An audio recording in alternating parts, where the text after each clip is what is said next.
Yes, it's a crazy time of year. All right, I'm gonna welcome everybody in here as everyone is flowing in here and get this going live on Facebook. You all know the drill. Say hello in the chat. Let us know where you are tuning in from today as I figure out all the behind the scenes stuff here. Okay, so we do not want to share this on my own timeline. Done that before. It's funny. All right, we are going live. Okay. All right, it is 1:00 on the dot Eastern time, and Kathy is joining me live from Charleston, South Carolina. I am just down the road from her in Columbia, South Carolina. We've got California, we've got Ohio, Kansas City, San Diego, Boston, all the places. This is wonderful. It's so good to see everybody coming in here. Nova Scotia. Cool. Yay.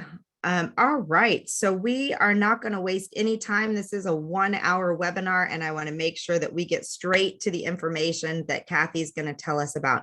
So Kathy's going to tell you a lot of details about herself in her presentation, all the pertinent details, but the most important thing that you need to know is that she is an incredible source of knowledge, runs the company Bublish, has been not only a really, really good close friend to the Women in Publishing Summit, but she's been a very close friend and mentor of mine over the past few years. And I've learned so much from her, and just want to say thank you for again sponsoring the conference. And thank you for, I feel like, sponsoring me in life.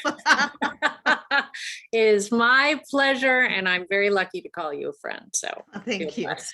I know you sent this out to your list of people as well. Thank you for that. So if you're new to me, my name is Alexa Bigwharf. I run the Women in Publishing Summit, which is an annual conference, but it's also, we try to do all year round programming so that it doesn't just end with the conference, which is in March.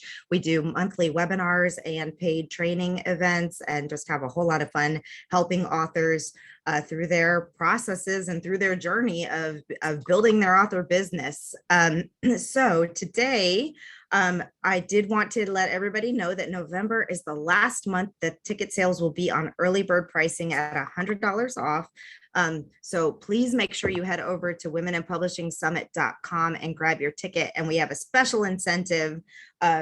We are going to do a giveaway for one of our mugs, which I know we have some gentlemen who attend. So if you don't want one of these mugs, we can do something else fun if you happen to be selected as a winner.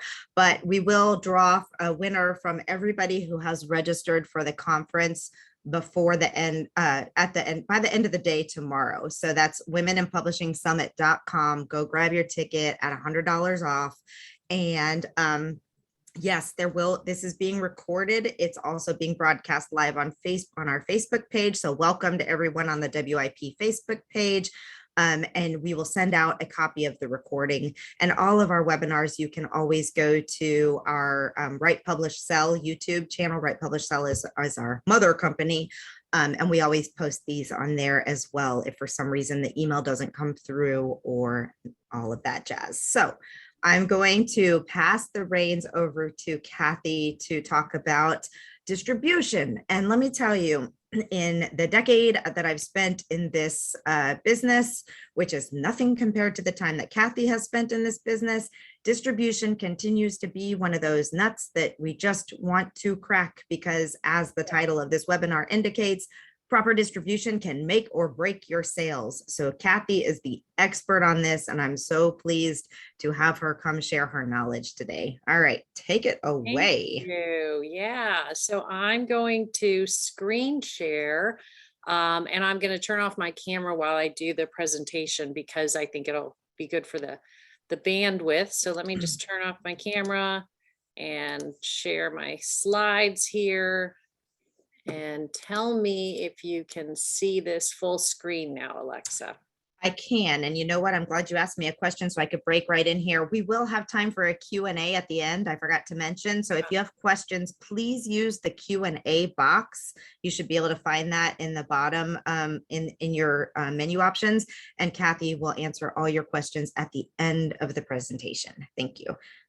Yeah, so we're going to be talking about book distribution, and my daughter this morning, my youngest daughter said, "What are you talking about, Mom?" And I said, "Distribution." She was like, "Ew," and I was like, "No, book distribution is amazing and awesome, and it's changed so much over the course of the last decade. There's so many options. I actually get very excited about talking about book distribution because it is kind of the secret sauce, the inner workings of how book publishing works. And there's just so many more options today. So, to tell you a little bit about myself when we get started here, I am the founder and CEO of Bublish, and Bublish is a complete publishing solution for today's independent author. We are a one-stop shop. We can do anything from the editorial to the design, the production, and we distribute in all three book formats, being print, digital, and audio. And I've been in this industry for more than 30 years. I've been a professional editor, I've been a journalist, I've been a ghostwriter, and now have been running Bublish for the last 7 years. So I speak and blog frequently about book marketing, publishing, and author brand building in the digital age, and have become a bit of an expert on the distribution channels as a result of learning it as we went at Bublish, because it does continue to change. So just to give you an idea of what we're going to cover today, what is distribution? It might sound like a basic question, but it has evolved a lot, and the definition really has changed. Why does it matter? I really want everyone to understand why it matters, and why it's worth learning as a person, especially as a self-publisher. If you're pursuing self-publishing, you are your own publisher, and distribution is a big piece of what you need to understand. We'll go through what is involved in the distribution process, no matter how you choose to distribute. We'll look at different types of distribution partners, and we'll talk about how discoverability works in different distribution channels. And that, I think, is another aspect of mastering distribution that a lot of people don't realize. Each channel that you distribute your book in, and in different formats, has different discoverability tools. So with that, they are also not just discoverability tools like metadata, but actual marketing tools that you can use in different channels. And understanding those gives you a real competitive edge in a crowded book marketplace. And the last thing that is important that people don't realize is different formats and different distribution channels, and different ways of doing your distribution offer you different profit margins on your book. So how much you make with every book that you sell. And if you want to maximize your profit margins, if that's a goal that you have, there are things that you need to know about distribution that are important. So what exactly is distribution? In the old days, well, first of all, in general terms, distributors handle the logistics of getting books into readers' hands through various sales channels. And there are many different types of distribution providers. But in the old days, the distributors only sold physical books, and they sold them to physical bookstores, or through, they were sold through sales reps. Now you have online bookstores, you have multiple book formats. And so the world of book distribution has changed pretty dramatically in recent decades. Part of that is technology, and part of that is just a new way of shopping for things. Amazon disrupted the traditional model as a retailer and a direct-to-consumer distributor. So they kind of removed the middleman in distribution and really, changed what was possible. Ingram, on the other hand, is a company was here before the Amazon revolution, as they call it, and they are the world's largest wholesale distributor of physical and digital content. And they work with more than 40,000 channels in 195 countries. So in wholesale distribution, which is really part of how the old world worked, the buyer is not the consumer, but the physical bookstore or the online bookstore or a library or a school or other distribution partner is actually the consumer. So they don't have a retail store. They sell to retail partners, and the publisher is their client. Okay, so the buyers purchase a book at a wholesale discount so they can resell the book to consumers and make a profit. So when you go to a bookstore and you maybe are in your hometown and you pick up a book, it's very likely that the store purchased this book that you're holding from a place like Ingram at a discount, typically at least 40% that they get. And if no one buys that book, it can typically be returned to the wholesaler for a credit. And that's very important to understand, that retail is very different than wholesale. And in distribution, that makes a world of difference on pretty much every aspect of the distribution process. So remember those two terms, retailer and wholesaler. As a self-publisher, you can be your own distributor. You can be your own distributor in retail settings. You can be your own direct distributor and sell off your website. And you can go to wholesale channels, because Ingram has now opened up to self-publishers and can give you the opportunity to get into bookstores and work with their wholesale distribution. So you can upload your book to all the channels where you want to sell, and you can manage the marketing in each of those channels. So that is always an option for you. I just, encourage you to really learn about this and watch this very closely, because it is a lot more involved than people realize. So some distributors are format specific, meaning that they only handle print books, or they only handle ebooks, or they only handle audiobooks. Others are handle all of those formats. So you need to understand which formats a distributor handles. If you're going to publish in multiple formats, you'll need to learn the best distributor in each of those formats. So you might be using multiple distributors. We're going to dive into each of those formats a bit later, because I want to look at each of the formats and what they mean in distribution, what the different options and challenges are. But for now, that's just an overview to understand that there are specific distributors for formats. So my company Bublish is what's called a distribution aggregator. And what this means is that you upload your book one time to my platform, and then we distribute it to multiple retail and wholesale channels, as well as in multiple formats. So like I said, we are a self-publishing platform that offers a full suite of book publishing and marketing services and global distribution of all major formats: paperback, hardcover, ebooks, and audiobooks. So Amazon and Ingram are both our distribution partners, as are Apple Books, Barnes & Noble, Google Play, and Kobo, to name a few. So I think the important thing to think about are these four buckets, really: files, metadata, review, and decision. So this is what's involved in the distribution process. And I'm going to talk at the format level a bit more about the files, because each format has different file specifications. But what you need to understand is, to enter a distribution environment, be it retail or wholesale, you begin with an upload process. And that upload process depends on your files. So one of the pieces of the upload process is uploading the files. So it's important to know that each book format has different file formats. So if at Bublish, that's one of the things that we do a lot of. We know that Ingram files cover files especially have to be different than Amazon cover files.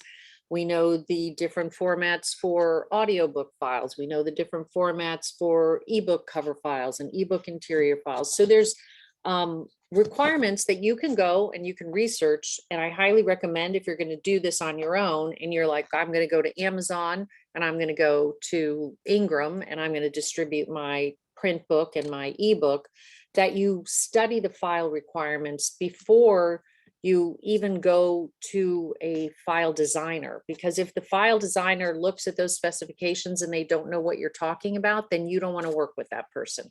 Because what happens is you upload your files and they don't pass quality inspection. And so you can't go any farther. That distribution journey is over until you fix the files, and they're going to look great in whatever format you're working for.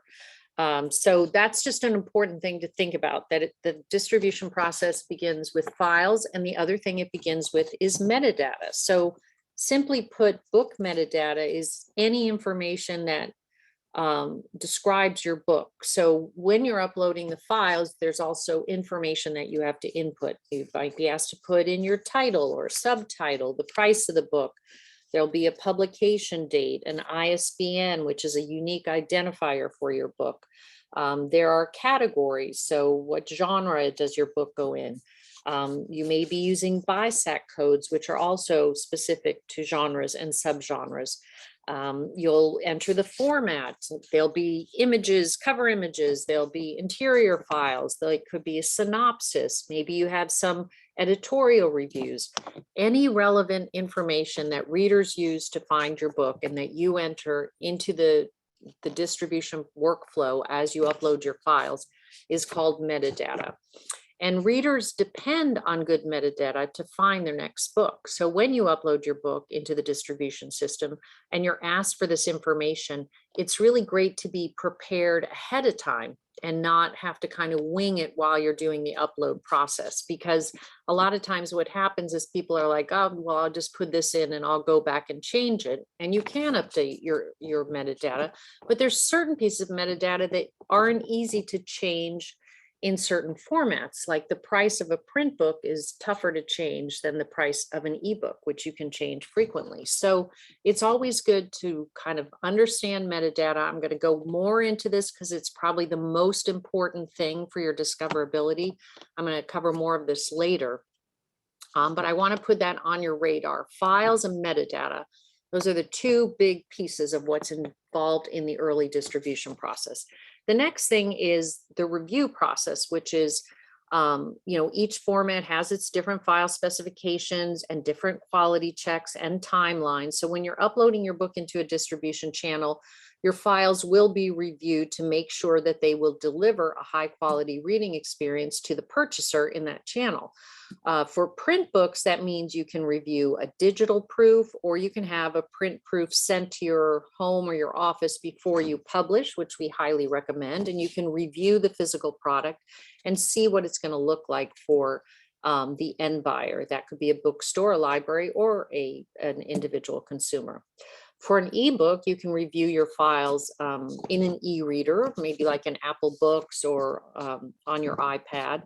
Then the process for review books for ebooks is much faster and only takes a short time. You don't have to wait to have a print proof sent to you.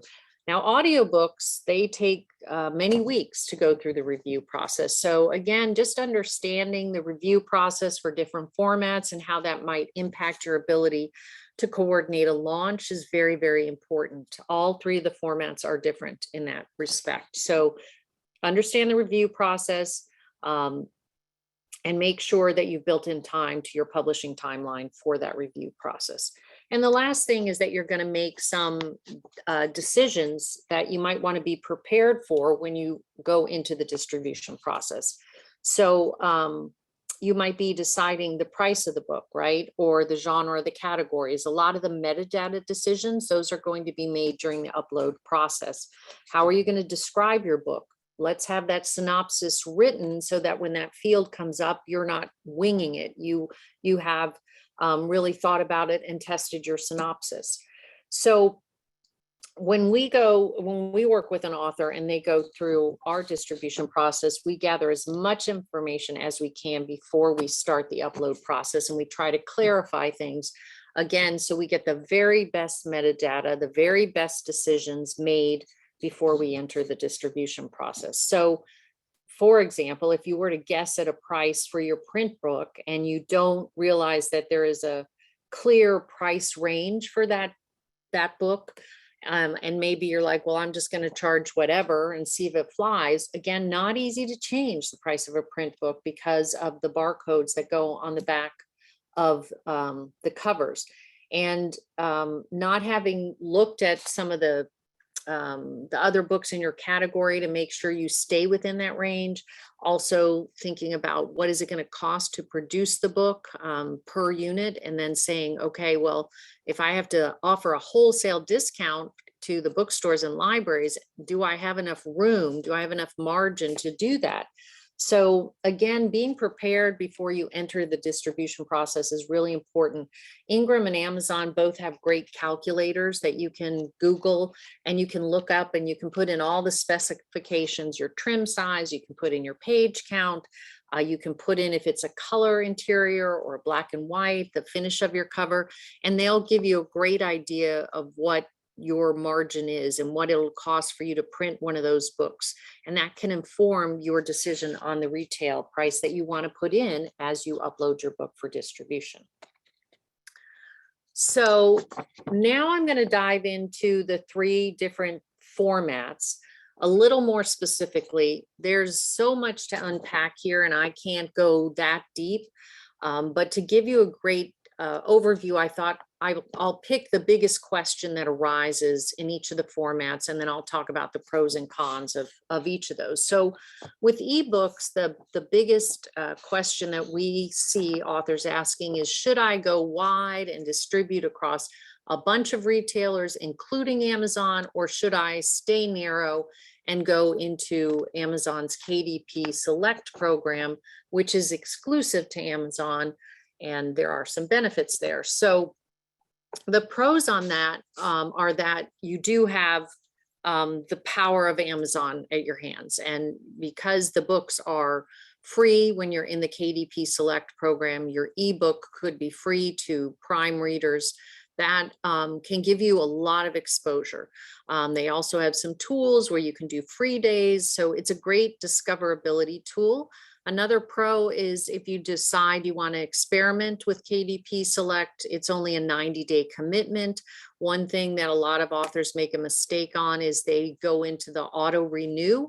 If you know you're going narrow and you're staying narrow with your ebook, then make sure auto renew is on. If you have a question and you want to assess, make sure auto renew is off, because when that 90 days hits, if the auto renew is on, you're in for another 90 days, and that limits your ability to go wide. The con of KDP Select is that you do lose some buyers. So somebody who has a Nook instead of a Kindle product to read their ebooks, won't be able to read your book on their Nook. Because ebooks, of course, are dependent on the e-reader that you use. There are a lot of apps, so there is access through the Amazon app on certain devices, but you will lose some buyers, and also some buyers have decided they think Amazon's too big, and you're going to lose those buyers too. But I think the downside of KDP Select is pretty small. At Bublish, just to give you our 2 cents, is we used to always do what's called a perma-free version of a book if we really wanted to get access to Amazon buyers who were very price sensitive.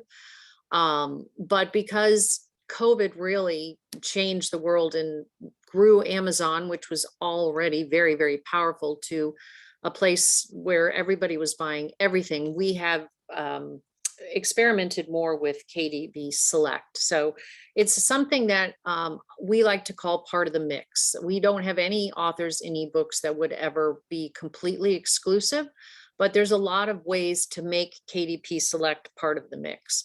So with you going wide, you still would be on Amazon. You would not be in the KDP Select program, but you would be available on places like Apple Books, Google Play, on Barnes and Noble, on Kobo. Kobo can make you available on Overdrive to the library market. So you have a much wider audience that you can reach. Kobo, does better overseas in some markets than Amazon. People who love their iPads use Apple Books. Google Play has incredible search engine optimization and is very big with international readers who are on Android devices. So there's a lot of pros there to go wide. And being available on more devices is part of that pro, right? So you're not just limited to the Kindle devices. And the con is that you do lose some of the Amazon benefits of KDP Select. So that's just a quick look at a big question around ebooks. And the nice thing is you can do KDP Select for 90 days.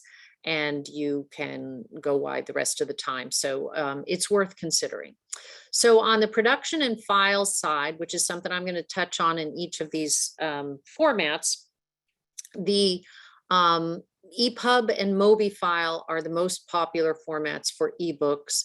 Amazon is the Mobi, that's their exclusive, but because EPUB is the standard, Amazon does accept the EPUB file. There are other types of specialized ebook files. There's even EPUB 2 versus EPUB 3. But generally speaking, you want to get it into the EPUB format to distribute ebooks. Production can be free or very inexpensive for most books, especially fiction that are just driven by text. But you do want to make sure your ebook is professional. We have an ebook creator on Bublish that is very easy. Thousands of books have been created using it, and it is a best standards. There are other ebook creators that are free. We created ours because they weren't very good.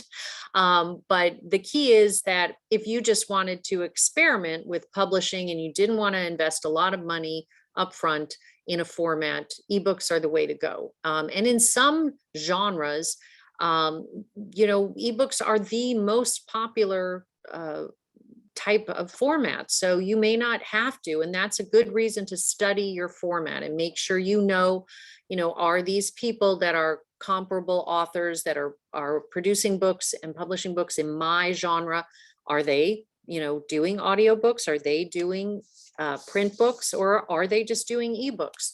Those kinds of things can help you make the right distribution decisions. So the one thing I would say to you is that you definitely do want to have a professional ebook. Amazon has cracked down.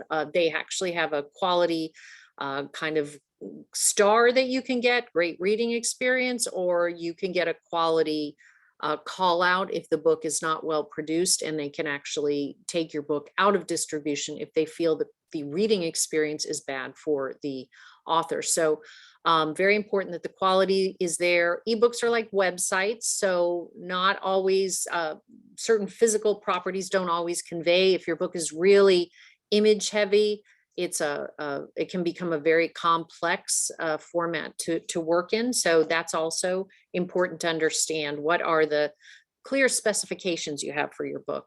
And ebooks can only be read by specific software and hardware, and they are protected by something called DRM as they are downloaded into that hardware. So it's something, when you hear that term DRM, that you want to understand. And make sure that your ebook has navigation and check out download fees. So if you do have a really image heavy book, there are these download fees that can happen, and they can add up, and they're kind of one of those sneaky things that nobody knows about. So look into the download fees as well to understand how that's going to impact the money you make on each ebook sale. And one last thing, edits are really tough to make in ebooks because of the way that they are designed. So I highly recommend that you get a really clean version of your book ready, the manuscript ready, before you put it into the ebook format. Pricing is dynamic in ebooks, so you can change the price of your ebook all the time. We do something at Bublish called price pulsing when a book is just coming out, where we encourage people to go to places like Bargain Booksy, drop the price of their book for 24 hours to 99 cents or $0. It gives them great discoverability. You make a little less in those 24 hours, but you get a lot of new readers. So that's a great tool. The global accessibility and the pricing tools to help you price the book well in international markets are really cool, make it really easy for you to sell books internationally.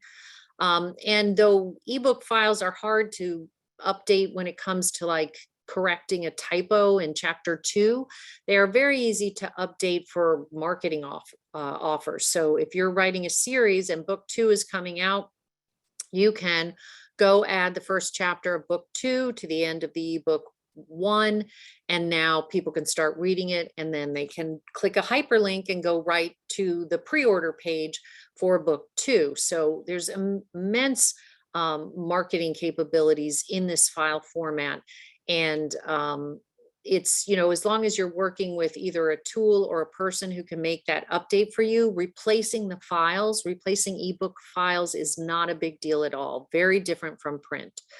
So also they're highly portable, and, you know, so oftentimes readers will buy more than one format. They want the ebook while they're traveling, and they are very easy to put into box sets. So you can combine a bunch of ebooks, and now you have a different way to monetize your content. Now, print on demand, not quite as easy to create, nor is it as easy to change as an ebook. Paperbacks and hardbacks, print in general, is still the most important format, and it does depend on the genre you're in, but most of the time it's recommended to have a print version of your book. So we haven't talked about it yet, but print on demand has really transformed distribution of books. And so the big question that we get from authors is, should I go print on demand, or should I go to a traditional print run where you run like 1,000, 3,000, whatever books, and you store it, and those sales need to be fulfilled. So print on demand means if you work with a place like Amazon, or you work with a place like Ingram, they will print the book as it's purchased, and then they will ship that book, and that cost of printing and shipping and taxation will come out of the sale price of the book. Again, that's why those calculators are so helpful to help you understand like what you're going to make on each sale of your book. So print on demand is truly revolutionary. It does have pros and it does have cons, and important to understand your goals and what your tolerance level is for certain things like control. So pro is no inventory. If you want to order 5 books or 10 books, you can get those at the author price. If you want to order thousands of books, you can get that as well. You just don't always get the huge volume discounts that you would get from a traditional publisher as the number of books you're ordering goes up. It does have built-in fulfillment, which means you never have to go to the post office and ship a book to a book buyer. It's built into the Amazon and Ingram distribution process through Amazon's publishing arm, and through Ingram Spark, which is their self-publishing arm. And it's very hassle-free. There's constant availability and there's less risk. So, you know, you don't have to buy inventory and guess how many people are going to buy your book. The availability, there have been a few challenges during COVID, but for the most part, you know, you don't have 3,000 books and you get down to 5, and then you have to wait for a print run, because they just keep printing as people order. And occasionally, if a book is doing really well, they print ahead. The con is that the convenience does have a literal cost and a control cost, but the literal cost is you pay a little bit more per unit for that built-in convenience.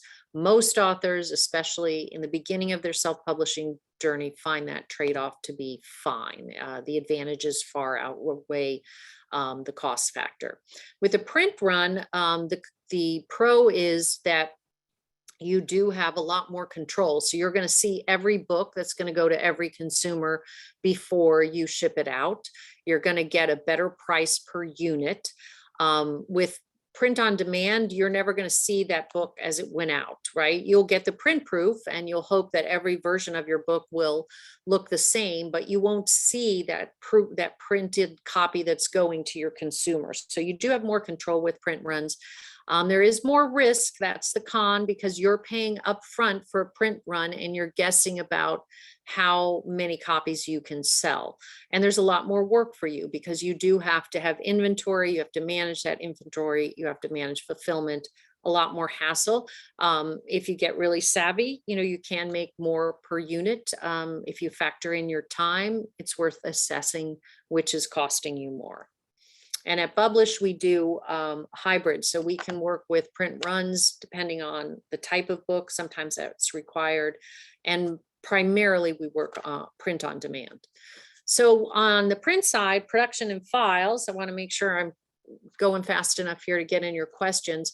On the production and files here, there are more specifications to create professional files. They do go through a rigorous, quality check on all the major platforms. Those quality checks and specifications are channel specific, so study them, work with a designer who knows. We guarantee that all of our books, the covers, the interiors, the ebooks, anything will upload into the systems. And if you're working with a freelancer, you want to give them those specs and say, are you going to be able to meet the specifications at Amazon and Ingram that are required? And are you going to guarantee that these files will upload? And if they say, I'm not sure, do not work with them. Because it doesn't matter if you have it's a great looking, if it's not a well executed file, it will not upload and you will not be able to distribute your book. The decisions you have to make are around, again, page count, color versus black and white, paper quality, trim size, all of these things impact the pricing of the book and impact the margins. Paper is it's actually a chemical that is used to create the paper, is in short demand. Paper prices are going up because of some of the supply issues. So we've been, with new authors coming into the publishing world for the first time, saying go to the very top of that range that the consumer will accept. If you're a new author without a name, you can't add $10 and just expect people to pay it, but try to go to the top of the price range that you can charge so that you make a better profit margin. Understand your printing options. Print on demand, digital are the most popular. Offset is really for those fancier books in the old, in the olden days, that was the main way to do it. But now we have digital, which is, what we would do for a print run, and print on demand. And thinking about your book, it's also the heft factor and the perceived value. So people forget that, with a physical book, like, does it look like the books that are going to be on the same bookshelf with you? Is it the right trim size? Is it thick enough, that heft factor? So I always say, go to a bookstore, go to the library and pick up physical books, the ones in your house. What do you like, and measure them for the trim size you like. Look at their page count, and that will help you think about the physicality of a printed book. These files are more expensive to create, so it is more of an investment. Typically, you do make, not always, but you can make a better margin on that. Discoverability. So I just want to make sure that, in print, there are plenty of discoverability tools. It's different in a retail channel. So Amazon has Amazon Ads, it has Author Central. Ingram, which is a wholesale channel, a big part of your marketing is the wholesale terms you offer. So understand that if a bookstore is going to pick up your book, they're going to require you to give them a hefty discount. Typically that says go to 55% on Ingram in order to really get your book moving in the bookstore market. And consider returnability, which means if the bookstore does not sell the 5 copies they bought of your book from Ingram, the wholesaler, they're going to return them. And so understanding that, if bookstores are a big part of your marketing, that channel is important to you, then really understand those wholesale terms. And that is a big marketing lever to get your book working in Ingram. Physical books don't always mean that you have physical discovery, though, because even with physical books, more of them are bought online at places like Amazon and barnesandnoble.com and other online retailers than they are in actual bookstores. So you still need to understand, your digital tools like Amazon ads, like Facebook ads, social, all of those things that can drive people to a product page that's online. Less pricing flexibility. So get the price right out of the gate when you're doing a physical book. And pre-order campaigns work really well for both ebooks and print books because you can run it for a couple of months, drive a lot of sales, and then the day it launches, all of those sales hit and can spike your book to #1 in its category. And do consider, if you're doing print on demand, the idea of a paperback and a hardcover. It gives you 2 different price points for in the wholesale and the retail channels. And it's not much more expensive to create. At Bublish, all the differences, the interior files are the same. You just have to create the dust jacket. And since a lot of the design work is already done, it's not very expensive at all. So consider doing both if you're doing print on demand. So now let's go into audio really fast. This is one that's harder to launch at the same time. Production quality and narration really matters. Your listeners will take into consideration the quality of the production when they're reviewing it. So it's a very different format. It's not always cheaper to narrate your own audiobook. Consider a royalty split with the narrator if you can't afford it. There are also great new AI, artificial intelligence tools coming out to bring down the cost of audiobook narration. When you work with a cover designer on your other formats, so digital and print, go ahead and have the audiobook cover made. It's usually a square. Just have the designer do that. It'll be cheaper and it'll be ready to go if you decide to do an audiobook later. Because it's so hard, the timelines are so different. What we often say to authors is think about launching your ebook and your print book together, and then 3 months later, launch your audiobook as kind of a second launch, and it renews all the excitement about the book. So it is very hard to launch them together, but fully understand the format of audio and work with a trusted partner, because production is much more complicated here, and as are the reviews, right? Like even the distribution reviews for quality, they take a lot more time. And if you get kicked back out because the production quality is bad, or it's not, the files aren't right, then you're really going to lose a lot of time. So discoverability in audio, and this also works in ebooks. You can do subscription versus purchase. There are subscription services for ebooks and audiobooks. So if it's about volume and reaching a lot of people, you might want to try to get into some of those channels. Chirp is a great one for audiobooks. It's run by BookBub, which is a great for promoting books at a discount to their very vast number of subscribers. Audible, Amazon, very much like the KDP Select versus Wide. There are some decisions to make there. You can have audiobook samples. A place called SoundCloud and many other platforms can give you those little samples that you can put on your website, your social channel, where people can listen to your audiobook, which is great. And you can use giveaway codes, which enable you to get reviews for your audiobook. You should really consider with audiobooks promoting along with your other editions. So use Author Central on Amazon, use advertising on Amazon, use Facebook advertising, anything to go to a product page where all of your formats should be available will help audiobook listeners find your book. And there's also something where you can do audiograms, which are visual and audio together, and get creative with audio. So single format versus multi-format distribution, your decision to do that, like do you just go with an ebook or do you just go with an ebook and print? Those decisions should depend heavily on your readers' preferences that are in your genre. If you're a romance writer, ebook first. If you're literary fiction, print first. Also understanding your budget, right? So you can do a little more experimentation, smaller budget with an ebook than you can with, say, an audiobook or a hardcover.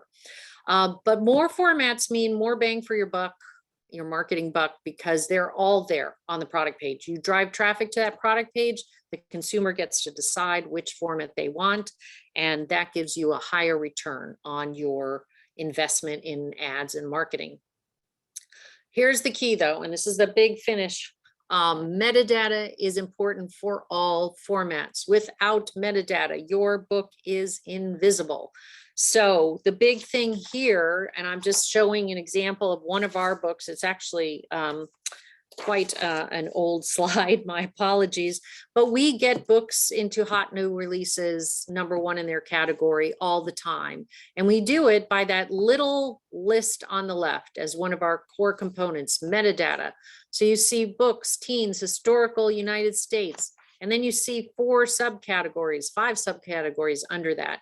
That is a nice granular little subcategory that's been chosen to make this book a big fish in a small pond. And as a result, with a great pre-order, getting reviews set up early, and driving a lot of traffic to that small category, you can get to the top of your category and become an Amazon bestseller. So do not underestimate the power of metadata and those categories and other aspects of the metadata to really give your book free, organic, and powerful discoverability.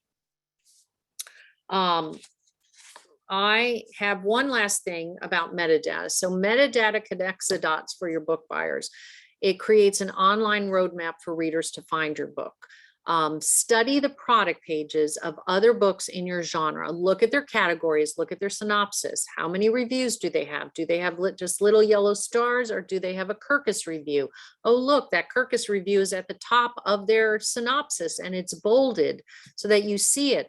You have seconds to get a reader's attention. So study the marketplace, study other books. We call them comp titles.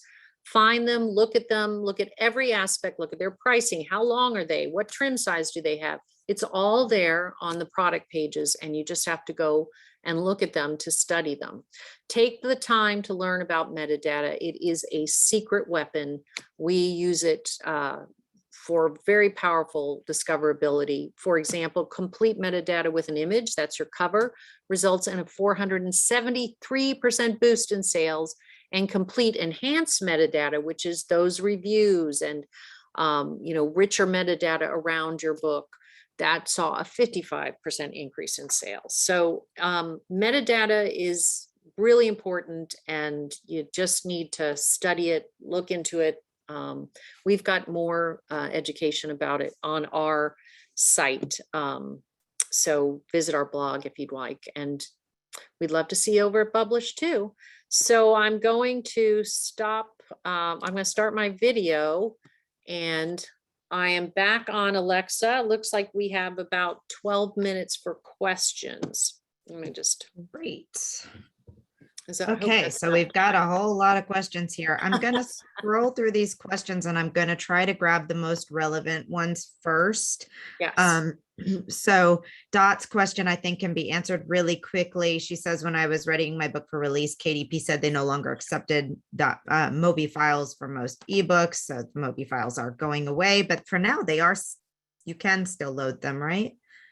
Yeah, you can still load a Mobi file. They actually have a few new file formats as well. So, but you can absolutely go fine with a .epub file. Okay. So that would be the go-to. We do create Mobi files, but you don't have to. You can just do a .epub. Great.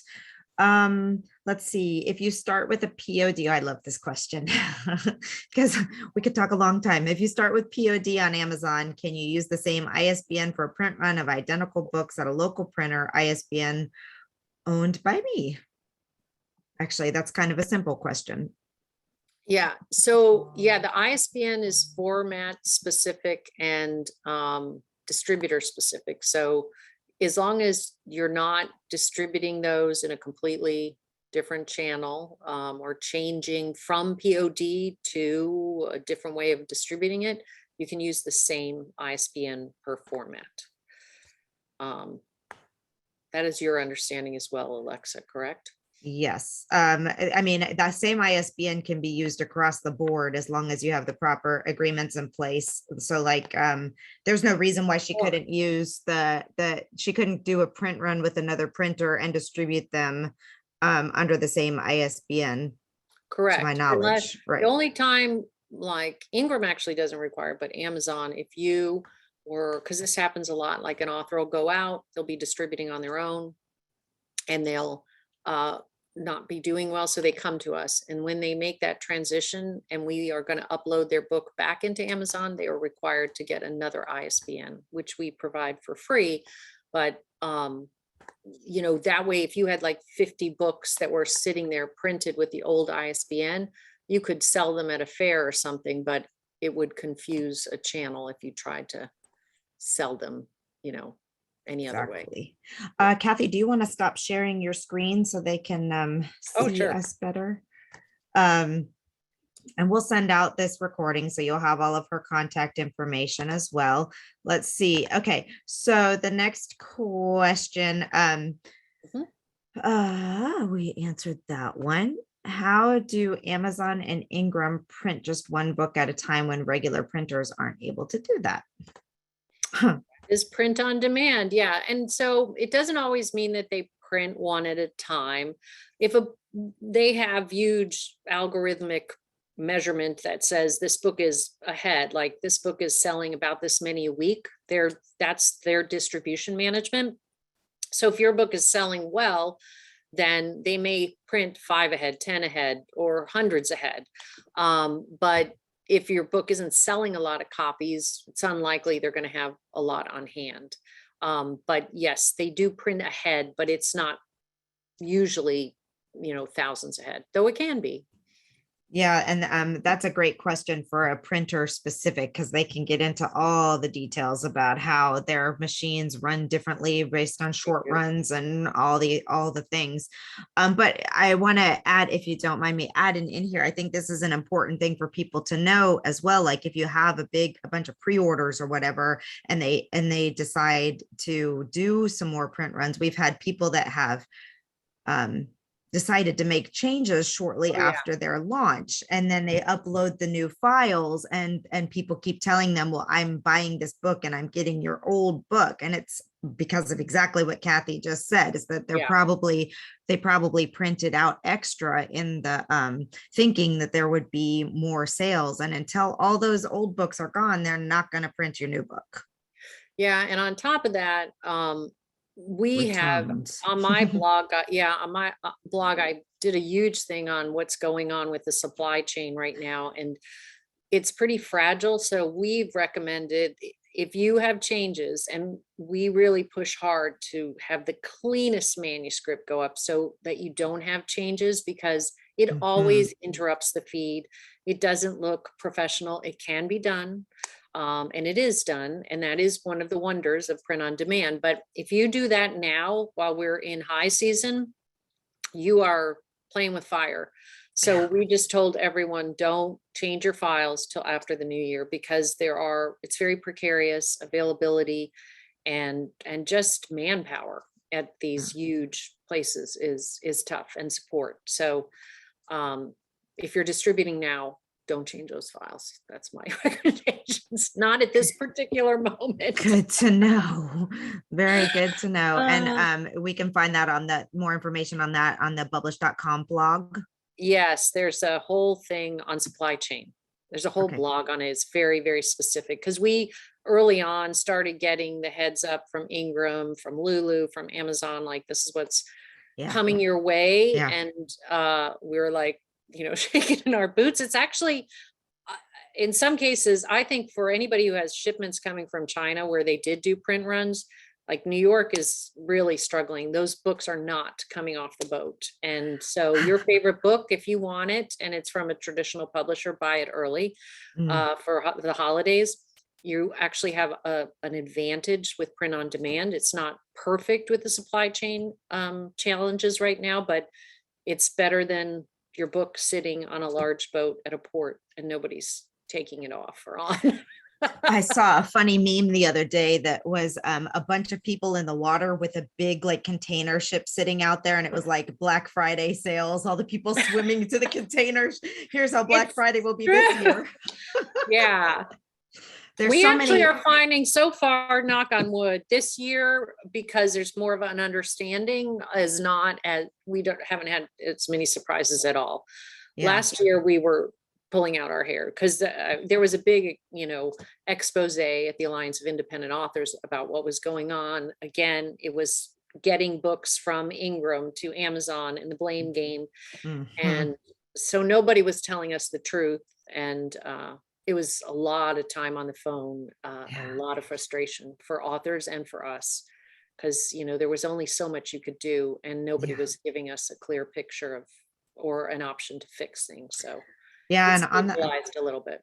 yeah, and on that note, if you're planning on doing any kind of holiday markets or going to events or selling your books at fairs or anything like that, the first thing you need to do when you get off this webinar is go to wherever you're ordering books and get them, because it's taking Now, us 5 to 6 weeks to yeah, get books right now, which is, yep, you're already almost too, I would say you're almost too late at this point in time, but see what you can do. yes, absolutely. Um, Okay, let's see. Do you recommend getting it, books returned to you or destroyed on return for Ingram?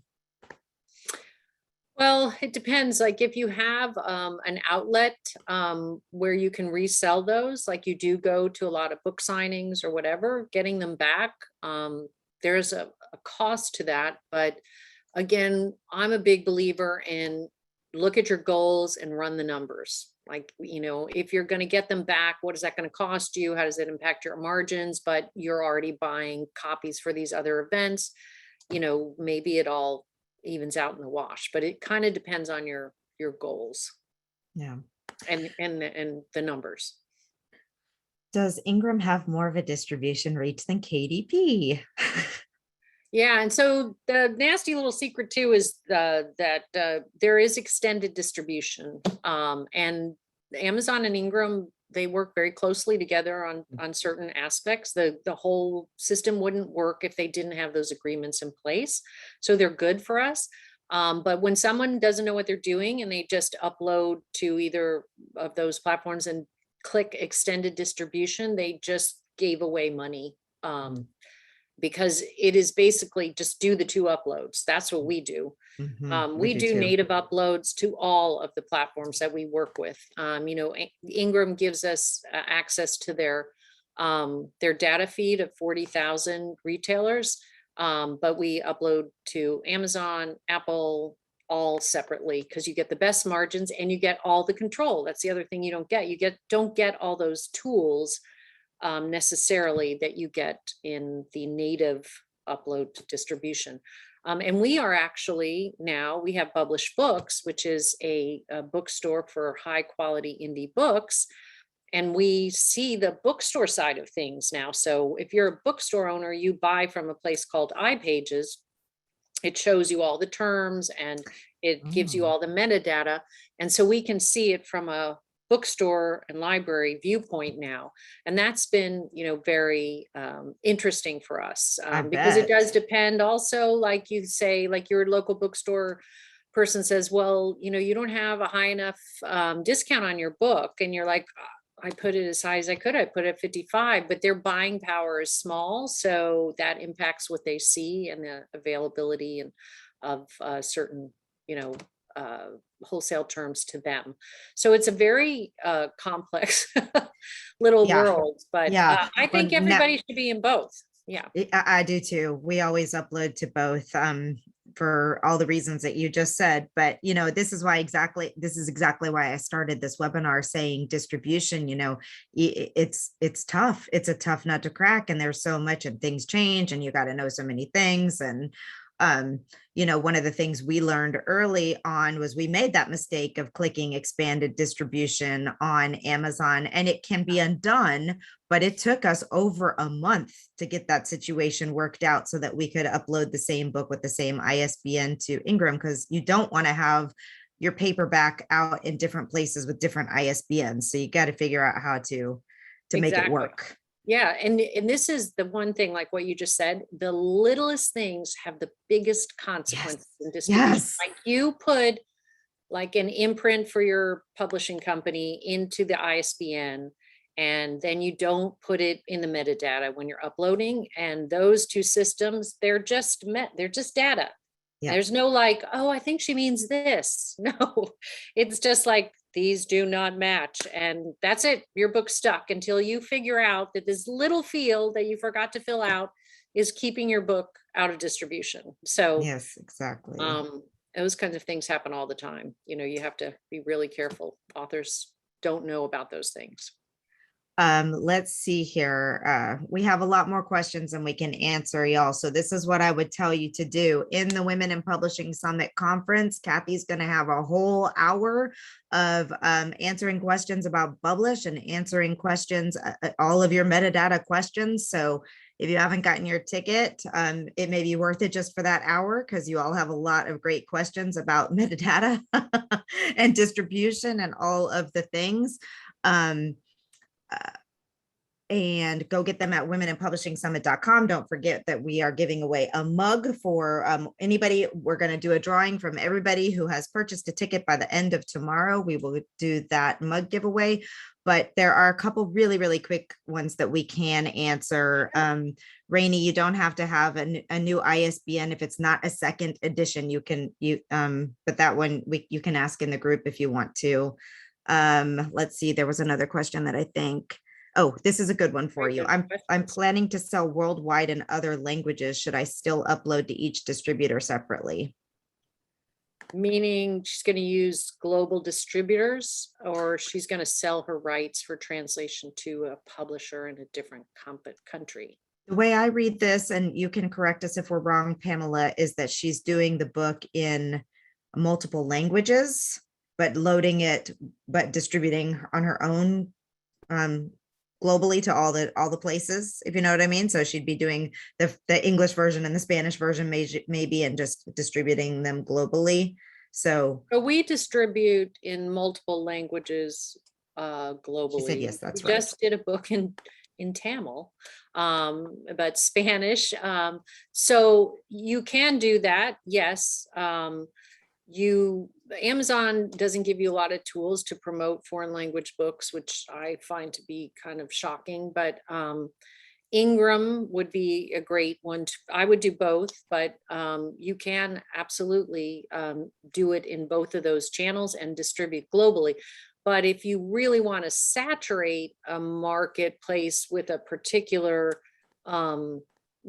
language, you're going to have to find a distributor maybe in that language or in that country. We actually have begun to sell rights for some of our authors, and translation rights are a great way to get that specialist, and they pay you up front and they pay you royalties, they handle everything, and then they really know their marketplace, because again, then you're not just learning distribution, but you're learning distribution in that country, which could be different than the US. Yeah, we had an author who published her book first in English, but she's French. Well, she's American now, but she grew up in France, and she actually found a French publisher and worked a new contract with them, and they just are publishing it natively in France, and that worked out well for her. Yeah, it's a great approach. One last question here, because I think you can answer this one fairly easily. But as Kathy was talking about using Ingram, I think this is a good solution to indie authors. But she says, what's the best place for self-publishers? I find that bookstores are not keen on supporting new authors. It's not that they're new authors, it's that they don't have them available in the right places, right? Yeah, and it's also about the terms. I mean, big time. So if you're running a bookstore, just think of how stressed out things are, right? Like, you got to make money on these books. So that is a huge tool in the Ingram wholesale channel, is that your book is returnable. There is a risk associated with that, but that it's also the right terms, so that they have the ability to sell your book and make some money off of it. So if that's a really important channel, maybe in that particular channel, don't worry as much about margins, just worry about, supporting your local bookstore or regional bookstores. I did hear through the grapevine that Barnes and Noble may be opening up more for the indies. Their new CEO is really creative, and he's a bookseller. And so very exciting there. You'd want to be on Ingram if you're going to be in Barnes and Noble. So, who knows? We've got Books A Million. Again, that's one where you want to be in Ingram for them to buy, another chain. So small and big go there, and libraries go there too as well. So true. This has been really, really, really good. This was a phenomenal presentation. Thank you so much, Kathy. Yeah. Lots of stuff Book to learn. distribution's fun. Yeah, it's if you like puzzles, it's a big fun That's fun it. journey. We are big puzzlers. You've just discovered it. That must be the link. I'm a big puzzler. That's funny. All right. So don't forget to grab your ticket to the summit at womenandpublishingsummit.com. You can spend a whole nother hour with Kathy picking her brain at that point in time. And check out their blog at bublish.com. It's been a huge resource to me. Tons of great information over there. And thank you, Kathy. And I hope that I'll see you before March, but I'll definitely see you in March. Yes. I'm sure we'll see each other before March, but great. Thanks for having me. And it is a wonderful conference. So many smart people there. So you do a great job. That's why we supported it. And the curriculum is outstanding. Your passion for helping independent authors is outstanding. So thank you for doing it. I know it is a work of love and it's a lot of work for you. Indeed, but we love it and it's fun and yay for March. It'll be here so soon. I know it will. Thanks, Kathy. Everyone have a great day and we will see you soon. Take care. Bye. Bye-bye.